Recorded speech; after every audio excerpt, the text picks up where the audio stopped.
யாழ்ப்பாணம் மரியாலை பொங்கன்குளம் பகுதியில் உள்ள வீட்டிலிருந்து கடந்த 2 தினங்களுக்கு முன்னர் காணாமல் போன யாழ்ப்பாண பல்கலைக்கழக சித்த மருத்துவத்துறை சிரேஷ்ட விரிவுரையாளரின் சடலம் தனங்கிழப்பு பகுதியில் அடையாளம் காணப்பட்டுள்ளது. 21 வயது நிரம்பிய மருமகனால் கொலை செய்து வீசப்பட்டதாக குறிப்பிடப்பட்டிருந்த பெண்ணின் உடலே சற்று முன்னர் அடையாளம் காணப்பட்டுள்ளது. இது குறித்து தெரிய வருகையில் குறித்த விரிவுரையாளரான தனது தாயையும் தனது தங்கையையும் தங்கையின் கணவர் கடத்தி சென்றதாக யாழ்ப்பாண போலீஸ் நிலையத்தில் விரிவுரையாளரின் மகன் முறைப்பாடு பதிவு செய்துள்ளார். இது குறித்து விசாரணைகள் செய்வதற்காக யாழ்ப்பாண போலீசார் பாண்டியன் தாழ்வில் உள்ள அவர்களது வீட்டுக்கு சென்றுள்ளனர்.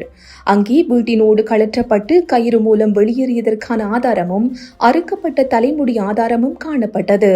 அதன் அடிப்படையில் அவர்கள் பரந்தன் பகுதியில் உள்ள ATM இயந்திரத்தில் பணம் எடுத்தது தெரிய வந்துள்ளது.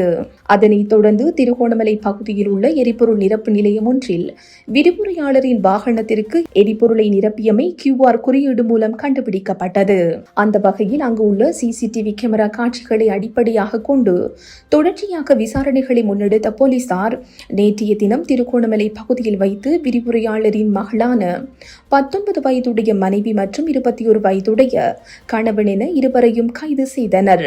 அதன் பின்னர் அவர்களை யாழ்ப்பாண போலீஸ் நிலையத்துக்கு கொண்டு சென்று விசாரணைகளை மேற்கொண்ட நிலையில் விரிவுரையாளரான குறித்த பெண் மருமகனின் தாக்குதலின் போது உயிரிழந்த விடயம் தெரிய வந்துள்ளது. மேலும் உயிரிழந்தவரின் சடலத்தை எடுத்து சென்று யாழ்ப்பாணம் சாவகச்சேரியில் உள்ள ஒரு இடத்தில் வீசிவிட்டு இருவரும் சென்றதாக விசாரணைகளில் தெரிய வந்துள்ளது.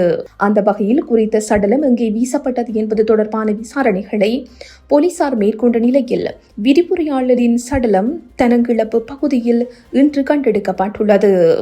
இந்த செய்தி உள்ளிட்ட மேலதிக விரிவான செய்திகளுக்கு www.behindmenews.org என்ற எமது இணைய பக்கத்தினை பார்வையிடவும்.